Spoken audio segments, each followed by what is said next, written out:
Selamat pagi teman-teman semuanya. Perkenalkan, nama saya Benedictus Joshua Sibarani dengan NIM 5211122015. Di sini saya membuat video ini untuk memenuhi tugas mata kuliah Teknologi Alat Berat yang diampu oleh Bapak dosen Profesor Siman MPD dan Bapak Budi Harto SPD MT. Di sini saya membawakan materi tentang ekskavator PC 1250. Sebelum kita membahas lebih jauh lagi, sering sekali kita melihat alat berat seperti ini melakukan pekerjaan, ya seperti menggali parit ataupun dalam proses pembangunan jalan. Fungsi alat berat ini bermacam-macam. Ada yang untuk mengangkat material, memadatkan ataupun menggali.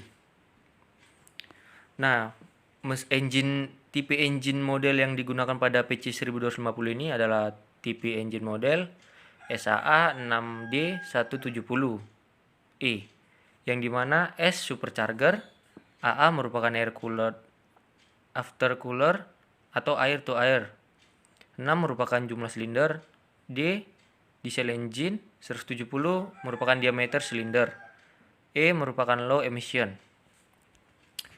Lanjut saja ke slide berikutnya, kita akan membahas komponen-komponen apa saja yang ada pada ekskavator tersebut. Nah, pada gambar pertama ini ada namanya bucket. Bucket ini berbentuk seperti mangkok dengan ujung yang tajam sehingga dapat mempermudah dalam proses penggalian. Yang kedua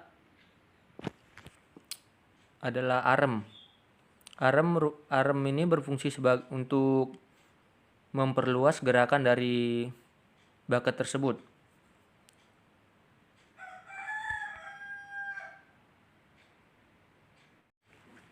Nah, untuk komponen yang pertama ini namanya bucket.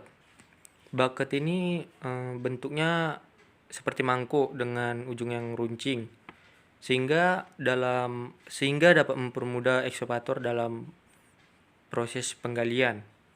Untuk komponen yang kedua ada namanya arem. Arem ini berfungsi untuk memperluas gerakan dari bucket.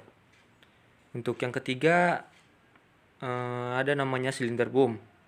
Silinder boom ini tidak jauh berbeda fungsinya dengan arem tadi, yaitu untuk memperluas gerakan dari bucket tadi. Untuk yang keempat ada namanya final drive. Final drive ini berfungsi untuk sebagai dudukan dari tracking atau roda pada alat berat.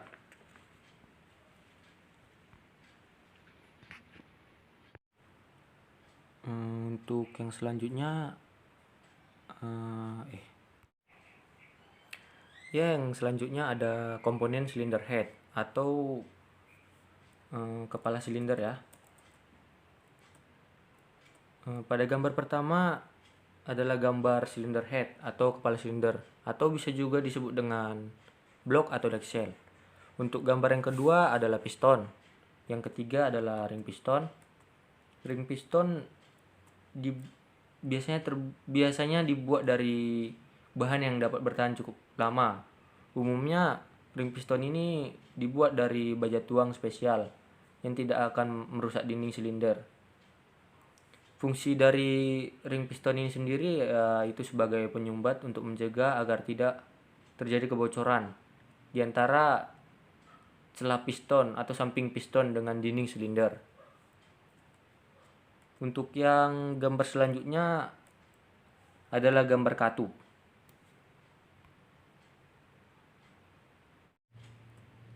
Untuk gambar yang pertama ini adalah gambar rocker arm. Rocker arm ini juga menghubungkan antara camshaft dan katup. Sistem kerjanya dengan menggunakan gaya gesek dari camshaft dan katup agar sirkulasi udara lebih stabil.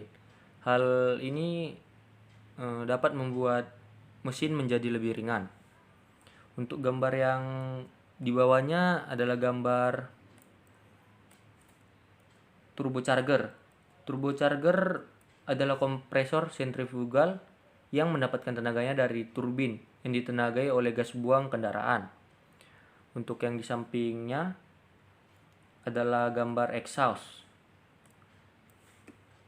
atau merupakan saluran untuk melepas gas buang hasil pembakaran ke lingkungan luar. Fungsinya bisa juga untuk meredam suara, menghilangkan percikan api, dan dapat menurunkan temperatur gas buang. Untuk gambar yang di atasnya itu ada namanya full filter. Ini adalah sebagai penyaring kotoran yang terdapat pada bensin sebelum masuk ke dalam pompa.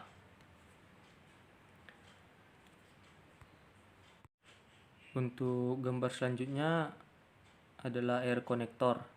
Air connector ini berfungsi untuk penghubung saluran air pada ekskavator.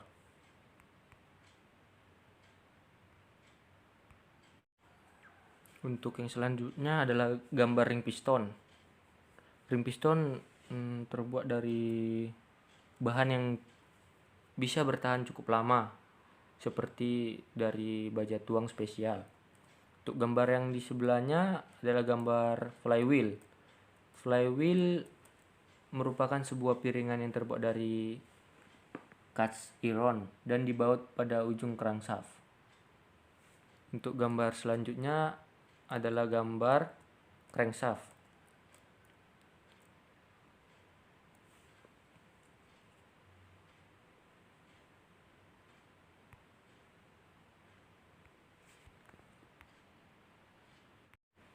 Nah, yang selanjutnya ada komponen sistem injeksi bahan bakar. Pada gambar pertama adalah gambar primary filter atau water separator, di mana filter primer atau pemisah air terletak di antara tangki bahan bakar dan pompa priming.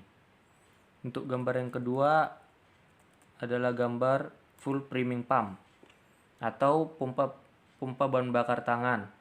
Priming pump ini memiliki plunger yang dioperasikan secara manual untuk menggerakkan full sistem ekskavator. Udara dikeluarkan dari full sistem ke saluran balik bahan bakar ke tangki. Pompa transfer bahan bakar terletak di full injection.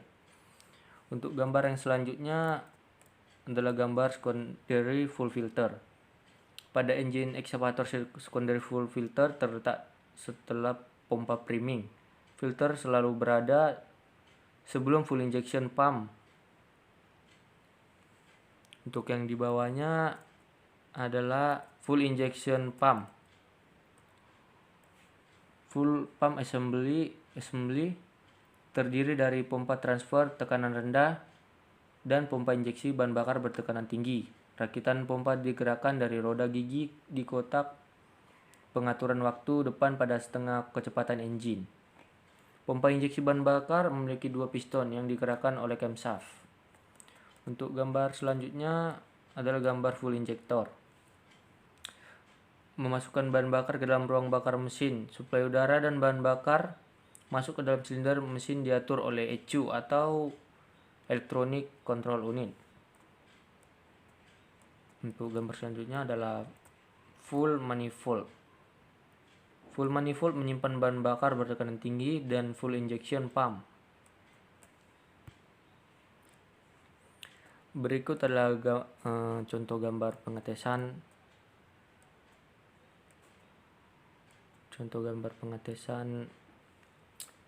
putaran mesin. Yang pertama, langkah-langkah yang dilakukan dalam pengetesan putaran mesin. Pertama, menghidupkan mesin dalam kondisi low idle selama kurang lebih 5 menit. Yang kedua, memeriksa kebocoran oli, fuel, coolant, dan udara selama mesin hidup secara visual. Yang ketiga, jika terjadi abnormal noise, maka pengujian dihentikan dan dilakukan adjustment valve atau dilakukan pemeriksaan sumber noise. Yang keempat, selanjutnya dilakukan pembebanan secara bertahap dengan putaran mesin secara bertahap dalam waktu tertentu.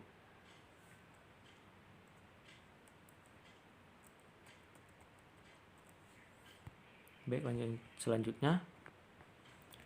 Gambar saat dilakukan pengetesan pembebanan.